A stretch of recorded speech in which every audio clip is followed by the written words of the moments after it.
You know what? That body is your gift. Is it not taking you through triathlons? Did you have a baby? Let's embrace this body that we have. It's such a gift. And then to really use it, go out, play in it, go be in this body and also dress it exactly how you want. Letting go of shame, letting go of what you think it should be. Hello, friends. Welcome to the Champions Mojo podcast, where we bring you interviews and topics to help you live well and swim well. Conversations especially meaningful for masters swimmers and anyone striving to perform better in the water or in life. We're here to champion you. And now your host, Kelly Pallas. Hello again, friends. Thank you for being here. Today, in an after-practice interview, we are sitting down with water woman extraordinaire Stephanie Havelka. She is an Olympic trials kayaker, a Kona Ironman, and a champion paddler, and the founder of Sport Kini, a revolutionary swimwear company. And almost as inspiring is that at 55, in her first time wearing a tech suit or being in a swim meet in ages, she swam the #1 time in the country in the 55 to 59 women's short course meter 100 free. We'll learn how Stephanie used her champion mindset to build a thriving business and lose 52 pounds, all while navigating the everyday chaos of life. And we'll gain some body confidence. Who couldn't use that? So stick around and let's start with Stephanie's water woman background. So my water woman background is I grew up swimming in Massachusetts. I did grow up competitively swimming. I swam masters just a little bit, but swimming in sport is amazing, right? Like water sport. I was so connected to the water that I decided to go into all the other water sports, right? I got introduced to, I did Ironman triathlon and I did it in Kona. And when I went to Kona, I stayed. I didn't leave. I sold my return plane ticket. And that little foray led me right into outrigger canoe paddling. That's another water sport. Okay, cool. So I get into outrigger canoe paddling. Outrigger canoe paddling, I hooked up with a bunch of women and a really good coach. And we kind of went around the globe and, kicked some real butt and won some very big races. So outrigger, okay, that's cool. Water woman, that's right up my lane. And then after that, that coach actually sent me back to California and he said, hey, I think you should get ready for Olympic trials. They're coming up in a couple of years in flatwater kayak. I think you'd be good at it. So I'm like, okay. So, I just follow the next thing. It was interesting. So I get into flatwater kayak. I go to Olympic trials. That's cool.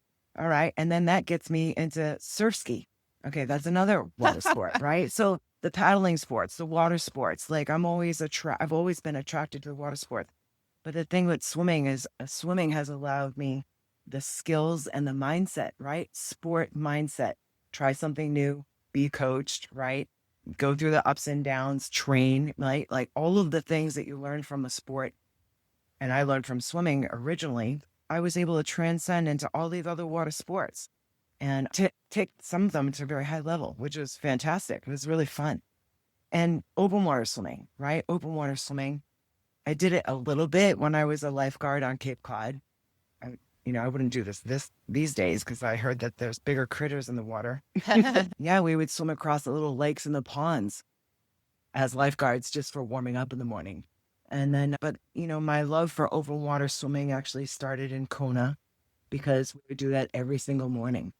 We'd go out off the Kona pier, we'd go out swimming, and it was really incredible. But like I said, swimming really just helped me move into other water sports. So that's where the water woman stuff comes from.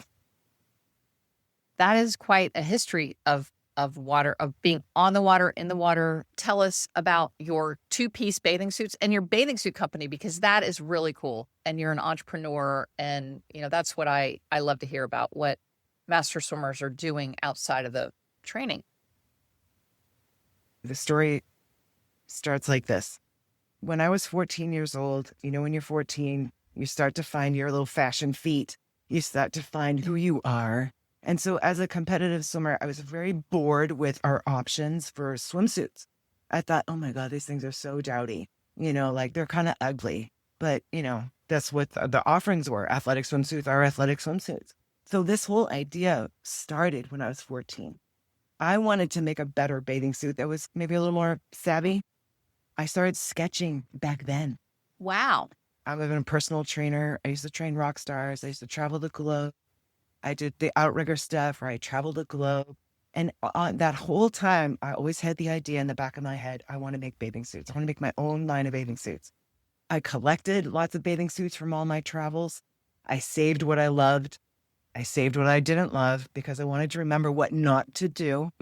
Yeah. And I sketched the whole time. And on one of my trips when I was in Australia, I was American. I got on the Australian national outrigger canoe team.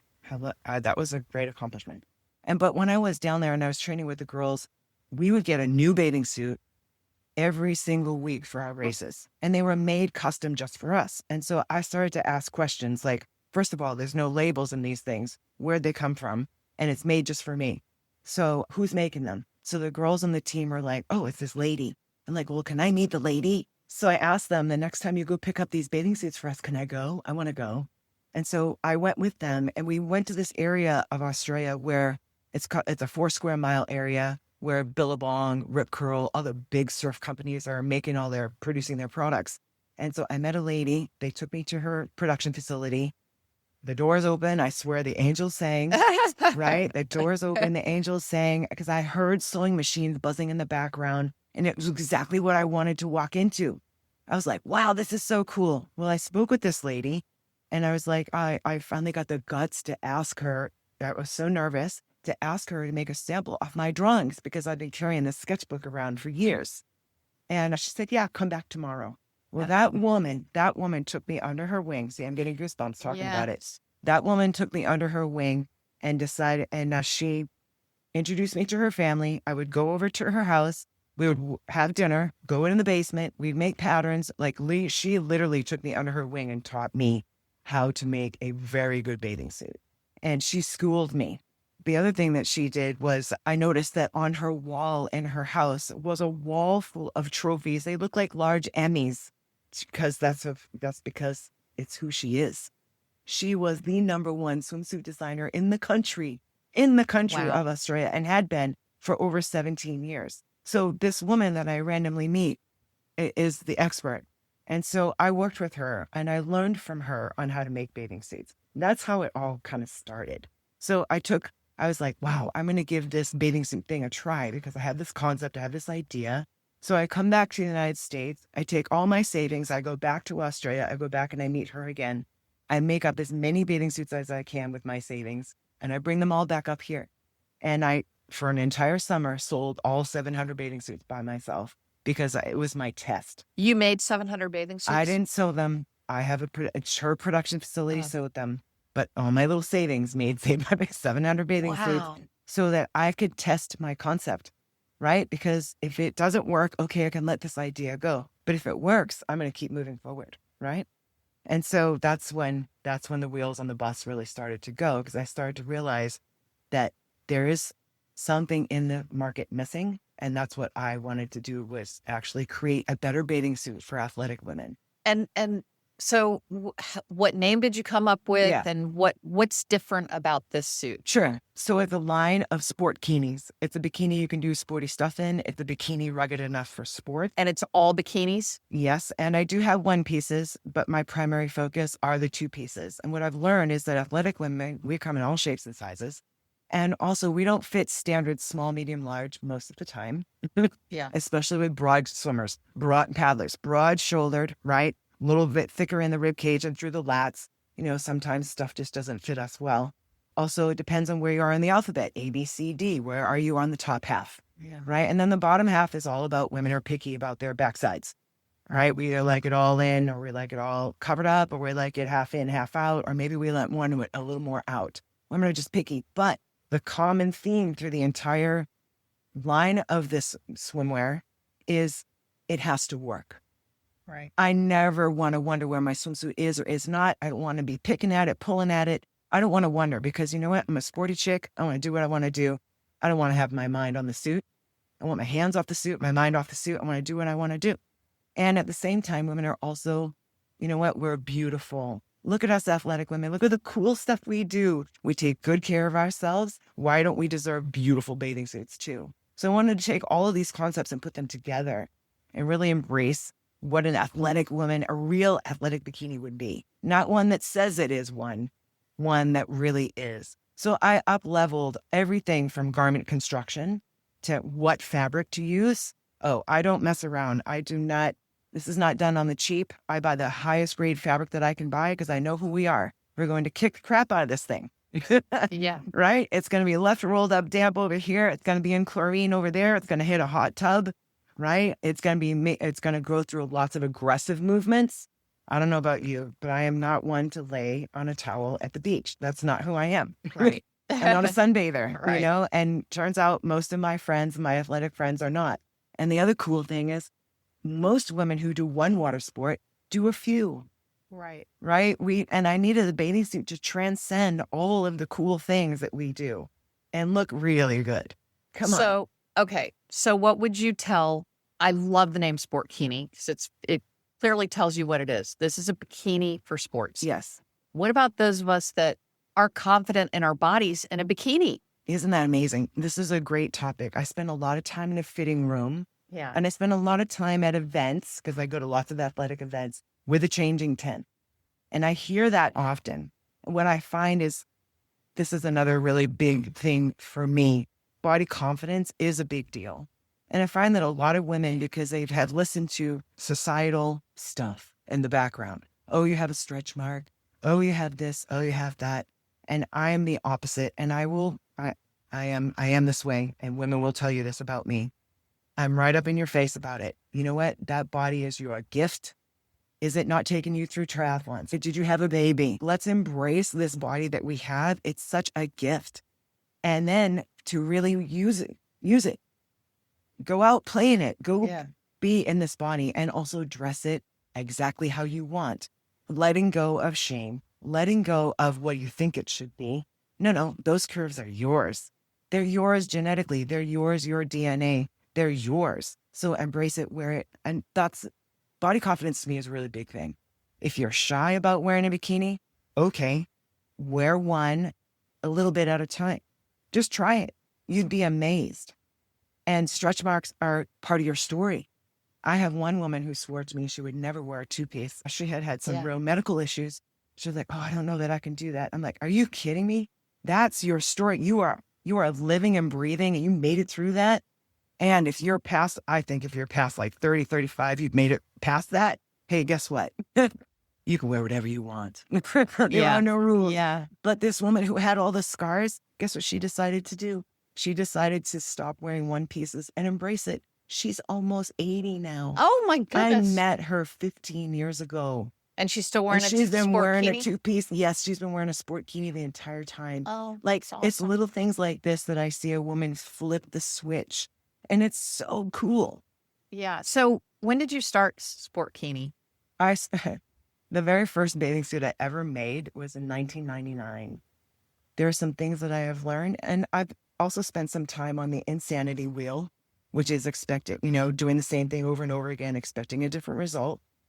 That's the definition of insanity. I've spent some time there. I've had to look at myself and go, wow, if I'm not seeing results, I'm the common denominator. So what do I have to do to grow, shift, or change? Move out of stuck, move out of old patterns. I want to hit on the fact that you're incredibly fit. You're wearing a Sport Kini. Yes. You're super ripped. You're how old? 50? 55. You lost a bunch of weight. Mhm. So give us a quick scoop on how that came about. And did you wear your Sport Kini when you hadn't lost When your I weight? was fluffy. When you were fluffy? Yes, I did. I wore it the whole time through. How much weight did you lose? I lost 52 pounds. How did you do it? You know what? A large part of this there's many components, but a large part of it, I changed my life. The level of stress, the level of cortisol needed to come down so I could focus on myself. Yeah. So I flipped the switch from focusing on everybody else, and I decided to take myself back. And so having a stressful life getting stressed over things I didn't need to get stressed over. That was a really big one. I have an autoimmune condition that needed to be addressed, and the autoimmune condition was constantly rearing its head when I was stressed all the time. So by bringing the stress level down, I was able to actually calm all the systems down. Yeah. Then metabolism works better. Then I can actually swim. Right. There were points about 7 years ago that I could not swim more than 20 minutes. Yeah. And I was hurting. And I mean hurting. My joints hurt, my physical hurt, everything hurt. And I was like, wow. And the move to Florida for me was a really big deal. And it was a big deal with my husband as well. His stress level came down. Our entire life shifted. And those things all play a role into what I was able to accomplish last year and enjoy swimming again for me.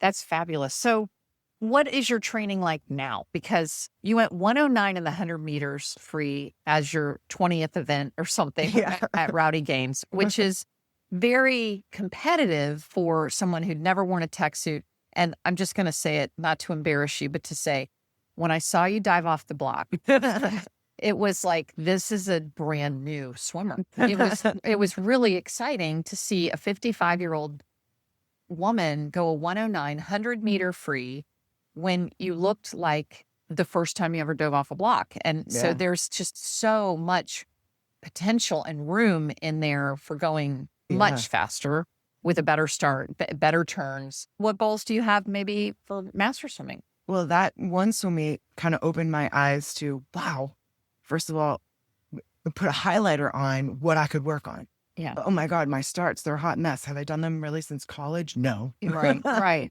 Right. So I was like, it was really awesome to put a highlighter on these little nuanced things that I could do for me. Yeah. I was helping other swimmers do it. So for me, here I am in this new phase where I'm paying attention to my own swimming. So for me, I'm swimming about 4 times a week. I lift 2 times a week. And then now I get to put, like I said, highlighter on that, on those little skills, my turns, to clean them up.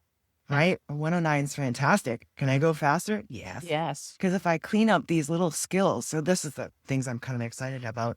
And I don't even know what swim meets are on the schedule because I never looked at them for years. So here I am. I'm like, oh, maybe this is where I'm going to head down just for another goal for myself. Go to a few more swim meets, bring that time down. Now that I know how to wear a tech suit, sky's the limit. Exactly. Okay. Last question. Is there anything that I have not asked you that you would like to share with our listeners? I think that it's fantastic to support small business. I think it's fantastic to rally behind them, become part of their tribe, whether it's me or it's somebody else. But I will tell you, from a swimsuit owner, even the men who are listening, you all know a female. She might be active. She might be sporty. She might be a mom chasing kids around on the beach, doesn't want to fuss with her swimsuit. Put your thinker on. I love talking to these women. I love talking to all the sporty girls, all the active girls, because we're solving a problem with the bathing suits. Yeah, that's great. All right. Well, thank you so much, Stephanie. I will put in the show notes, I will put your company and your Instagram feed and everything so people can find these great suits. And maybe I might even try one with my little belly that I'm uncomfortable with fish belly white and not very fit. But yeah, this has been wonderful. And I can't wait to see what you do in swimming. So thank you. Thank you so much. Thank you for listening to the Champions Mojo podcast. Would you consider leaving us a 5-star review on Apple? That's like getting a best time for us. Kelly and our team would be so grateful. See you next week for another boost of mojo.